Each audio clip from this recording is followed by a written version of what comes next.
तो आज जिन महामानव की प्रतिमा पर हम सभी लोगों ने मिलकर अनावरण किया, उनके बारे में एक दो बातें कहना चाहूँगा। स्वामी विवेकानंद जी का जन्म 9/11 को हुआ, तो 11 सितंबर उनका जन्मदिन, जिसको कि दुनिया अमेरिका के वर्ल्ड ट्रेड सेंटर पर हुए हवाई हमले के दिन के रूप में जाती है। और वह हमला इतना प्रचारित किया गया, इसलिए उस दिन हमारे देश में एक महान विभूति ने जन्म लिया था, उसकी जगह पर कहीं चर्चा होती है। स्वामी विवेकानंद जी 1893 में अमेरिका में एक बड़ा शहर है शिकागो, जहाँ पे पूरी दुनिया के जितने भी विभिन्न धर्म थे और उसको जानने का दावा करने वाले जितने बड़े बड़े धर्मात्मा थे, संत थे, साधु थे, प्रचारक थे, सभी लोगों का एक समागम हुआ था। और उसमें इसी तरीके से अपने गुरु स्वामी रामकृष्ण परमहंस जी का संदेश और इस धरती की संस्कृति और जीवन मूल्यों का संदेश लेकर स्वामी जी वहाँ पहुँचे थे। और अमेरिका में उस जमाने में या अभी भी लोगों की जो पहचान होती थी वो बाहरी आवरण से होती थी, जैसे किस प्रकार के अपने कपड़े पहने हैं, किस तरीके का आपने साज सज्जा किया हुआ है। स्वामी जी को देख के लोगों ने कहा कि इसको क्या नहीं आता होगा, और बड़ी मुश्किल से बड़ी मेहनत करने के बाद उनको 2 मिनट बोलने का अवसर मिला। और अंत में जब स्वामी जी स्टेज पर गए और उन्होंने अंग्रेजी भाषा में अपना संबोधन प्रारंभ किया, तो जो शुरू के 5 शब्द थे अंग्रेजी में, जब उन्होंने बोला तो वहाँ पर बैठे हुए जितने भी प्रबुद्ध लोग थे, विभिन्न धर्मों के ज्ञाता थे, जो धर्मों के जानने का दावा करते थे, उन्होंने लगभग 10 मिनट तक लगातार खड़े होकर तालियां बजाई। और वो जो शब्द थे वो हम लोगों को बहुत बड़ी चीज़ नहीं लगती, क्योंकि हम लोग उसको अपने सामान्य व्यवहार में इस्तेमाल करते थे। उन्होंने बोला था कि brothers and sisters of America, मतलब अमेरिका के हमारे भाई बहन। और इन 5 शब्दों में हमारी जो भारत की संस्कृति है, जो वैष्णव कुटुंबकम की अवधारणा है, जो हमारे जीवन मूल्य हैं, आपस में प्रेम, आपस में भाईचारा, इसको उन्होंने प्रदर्शित किया। और बहुत देर तक तालियां बजती रही। और उसके बाद उन्होंने काफ़ी लंबा संबोधन दिया और विश्व पटल पर भारत की संस्कृति को, भारत के धर्म को स्थापित करने वाले अगर कोई पहले व्यक्ति थे वो स्वामी विवेकानंद थे। और उसके बाद से उन्होंने न सिर्फ वहाँ के धर्म को स्थापित किया, हिंदू धर्म के बारे में भी बताया, बल्कि उन्होंने किस माहौल में बताया। सोचिए 1893 में देश गुलाम था, अंग्रेजों का शासन था, और कितनी कठिनाई और कितनी जलालत को झेलने के बाद उस व्यक्ति ने ऐसा उद्बोधन दिया और सारे लोग चकित हो गए। इतना ही नहीं, बल्कि स्वामी जी ने बहुत सारे स्वाधीनता संग्राम के सेनानी जैसे बाल गंगाधर तिलक, महात्मा गांधी, सुभाष चंद्र बोस, बहुत सारे लोगों को प्रेरित किया। कितने तमाम युवा क्रांतिकारी थे, उनको प्रेरणा दी। उनकी क्या बातें थी? वो बोलते थे कि लक्ष्य स्थापित करिए, अपना लक्ष्य निर्धारित करिए। आप सभी लोग विद्यार्थी हैं और किसी कोई क्लास 5 में पढ़ रहा है, कोई 6 में पढ़ रहा है, कोई 10वां में पढ़ रहा है, सबके अपने अपने लक्ष्य हैं। और उन्होंने कहा कि लक्ष्य का निर्धारण करिए और लक्ष्य की तरफ तब तक चलते रहिए जब तक आप उस लक्ष्य को प्राप्त नहीं कर पाए। और जो उन्होंने कहा था वो आज के टाइम में बहुत ज़्यादा महत्वपूर्ण है। इसलिए महत्वपूर्ण है कि आज एक छोटी सी डिवाइस चली है जिसको हम लोग मोबाइल के नाम से जानते हैं, स्मार्टफोन। और खास करके कोरोना महामारी के बाद बहुत सारे बच्चों और बहुत सारे लोगों का जो स्क्रीन टाइम होता है, मोबाइल का कितने घंटे व्यतीत करते हैं, उसमें कई गुना वृद्धि हुई। और लोग बोलते हैं कि किसी भी विधा में अगर आप पढ़ाई में 10,000 घंटे, मतलब मैथ में अगर 10,000 घंटे आपने दे दिया तो आप पूरे विश्व के जो शीर्षस्थ गणितज्ञ में शामिल हो सकते हैं। अगर आप गिटार बजाते हैं और उसमें 10,000 घंटे का अभ्यास अगर आपने कर लिया तो विश्व के जो शीर्षस्थ गिटार वादक हैं उनमें आप शामिल हो सकते हैं। अगर आप गाते हैं और उन्होंने आपने सुर और ताल का 10,000 घंटे का अभ्यास कर लिया तो आप दुनिया के जो सबसे अच्छे गायक गायिकाएं हैं उसमें शामिल हो सकते हैं। और हम लोग इस छोटी सी डिवाइस में कितना समय नष्ट कर देते हैं, उसकी तरफ आपका ध्यान मैं आकर्षित करना चाहता हूँ। हम लोग 3 घंटे, 4 घंटे, 5 घंटे प्रतिदिन इस डिवाइस पे खर्च करते हैं। हो सकता है आप लोगों में से इससे ज़्यादा लोग खर्च करते हैं। और अगर उसकी उत्पादकता शून्य है, मतलब उससे आप कुछ प्राप्त नहीं कर रहे हैं, तो लगभग 1 साल में 2,000 घंटे, और हर 5 साल में आप किसी भी विधा में सफलतम व्यक्ति होने का मौका छोड़ दें। अगर 5 साल आपने 5 घंटे तक अगर मोबाइल का इस्तेमाल कर लिया तो इसका मतलब कि आप किसी विधा में आप दुनिया में सर्वश्रेष्ठ हो सकते थे, देश के सर्वश्रेष्ठ हो सकते थे, लेकिन आप वहाँ नहीं पहुँच पाए। उसके पीछे बहुत बड़ा कारण है मोबाइल। एक अनुरोध है, यहाँ पर बहुत सारे बच्चे बैठे हुए हैं, मोबाइल का उपयोग करें। मोबाइल के अंदर बहुत सारे सॉफ्टवेयर हैं और बहुत सारी कंपनियां हैं जो अरबों खरबों रुपए कमाती हैं। और वो अरबों खरबों रुपए कैसे कमाती हैं? जितने देर तक आप मोबाइल देखते हैं, जितना ज़्यादा देर तक मोबाइल देखेंगे उतना ही उनके अकाउंट में ज़्यादा से ज़्यादा पैसा जाएगा। मतलब आपका भविष्य आपके जीवन से निकल के भविष्य में जो पैसे कमा सकते थे, आगे बढ़ सकते थे, वो सारा उनके अकाउंट में, उनके बैंक अकाउंट में, उनके कंपनी के प्रॉफिट में जा रहा है। इस चीज़ से हम लोग को सजग रहना है। और एक संस्कार की बात होती है, चरित्र की बात होती है। चरित्र के विषय में एक हम लोगों ने एक शिविर अटेंड किया था अपने परीक्षा की तैयारी के दौरान, और उसमें एक बहुत बड़े अफसर थे, रिटायर्ड अफसर थे, श्री वी.पी. सिंघल साहब। उन्होंने चरित्र के बारे में बताया था। हम लोग तैयारी ही कर रहे थे, सेवा में नहीं आए थे। उन्होंने कहा था कि हम सभी लोग बात करते हैं कि चरित्रवान है, किसी का चरित्र बहुत अच्छा है, किसी का चरित्र बहुत खराब है, कोई चरित्रहीन है, लेकिन कोई यह चर्चा नहीं करता कि चरित्र होता है। चरित्र के बारे में 2-4 बातें कहना चाहूँगा। चरित्र क्या होता है?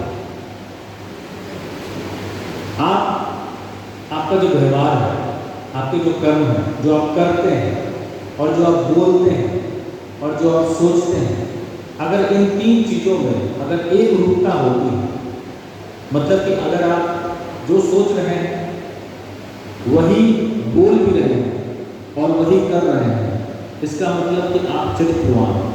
आप क्या हैं?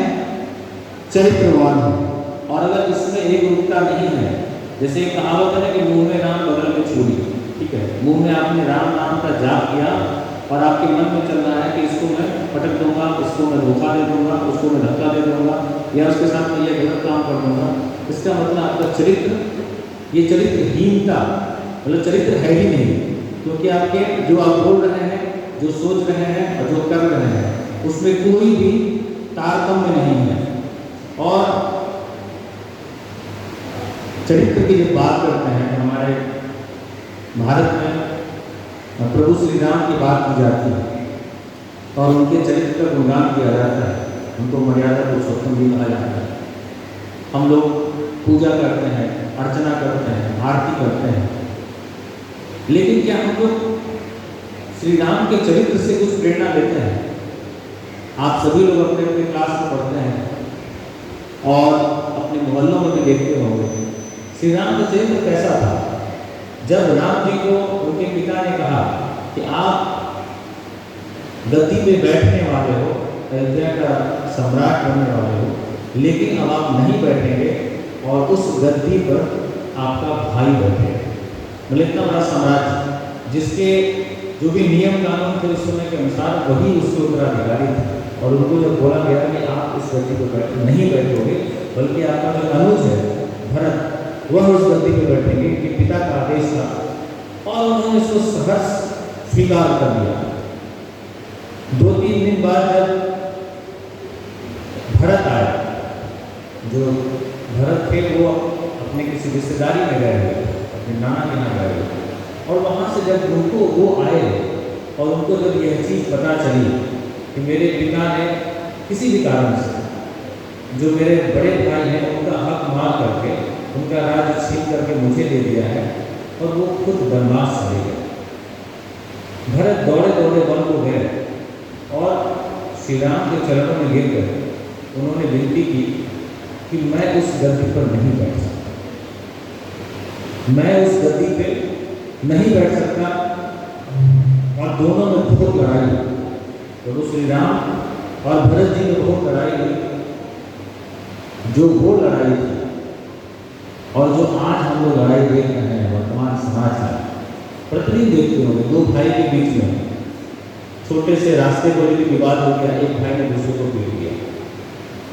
पिता की संपत्ति को बंटवारे को लेकर विवाद हो गया, एक भाई ने दूसरे भाई को पीट दिया। खिड़की खोलने को लेकर विवाद हुआ और एक भाई दूसरे भाई को पीट दिया। मतलब अभी जो लड़ाई हो रही है, ये तेरा धन मेरा और ये मेरा धन तो मेरा है ही, लेकिन ये तेरा धन मेरा। उस समय जो लड़ाई हुई थी वह यह हुई थी कि नहीं, इस राज्य पर आप शासन करें, मतलब ये धन आपका है। वो बोले नहीं नहीं ये धन आपका है, वो बोले नहीं नहीं आपका है। तो उस समय का जो प्रभु श्री राम का जो चरित्र था और जो हम लोग आज देख रहे हैं, अगर हम वाकई में किसी भी देवता को आप कोई भगवान शिव के प्रति भक्ति, सावन का महीना चल रहा है और भगवान शिव के प्रति बहुत सारे लोग गोलमल का नारा देके और गंगा जी से जल उठा के और बाबा को अर्पण कर रहे हैं। लेकिन हम लोग को प्रभु शिव भगवान का जो चरित्र था, जो उनके गुण थे, उसको भी देखना चाहिए। जब समुद्र मंथन हुआ और उसमें जब विष निकला, उसमें पहले बात कह रही थी कि देवताओं और असुरों में जो भी निकलेगा आधा आधा बांट दिया जाएगा। लेकिन जब विष निकला, विष निकलने से या विष के पीने से क्या होता है यह बताने की आवश्यकता नहीं है।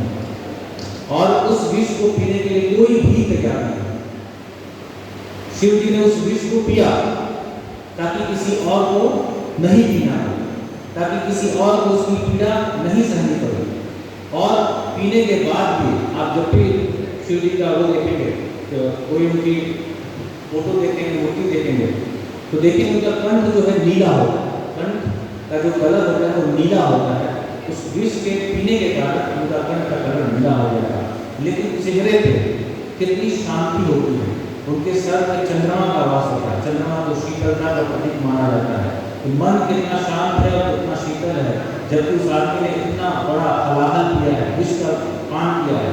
लेकिन आज हम लोग क्या करते हैं, मतलब विष का पान किया मतलब किसी को बचाया।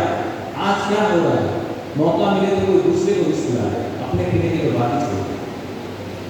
अगर किसी की श्रद्धा ईसा मसीह के प्रति जाती है, जो ईसा मसीह को जब क्रूस पे लटकाया जा रहा था, उनका क्रूसिफिकेशन किया जा रहा था, जब उनके हाथ में कील ठोकी जा रही थी, तो उनके मन में यह चल रहा था कि हे ईश्वर, ये जितने लोग इस काम को कर रहे हैं और मुझे इतनी पीड़ा दे रहे हैं, इनको माफ कर देना।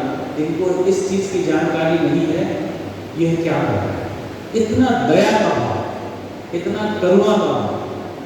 अगर किसी के मन में मोहम्मद साहब के प्रति भावना जगती है, मोहम्मद साहब जब इस्लाम का प्रचार कर रहे थे और वो प्रतिदिन मस्जिद में नमाज पढ़ने जाते थे, रास्ते में गुड़िया वहाँ वास करती थी, जिसको मोहम्मद साहब की जो बातें थी या जो उनके सिद्धांत से वो उसको अच्छे नहीं लगते थे।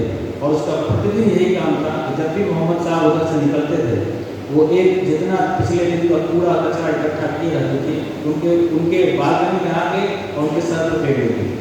मोहम्मद साहब उसको झाड़ के आगे निकल जाए। यह सिलसिला बहुत दिन तक चला। एक दिन वो गुड़िया सामने नहीं आई। मोहम्मद साहब को बोला, अरे क्या हो गया, आज तो गुड़िया ने कूड़ा नहीं फेंका।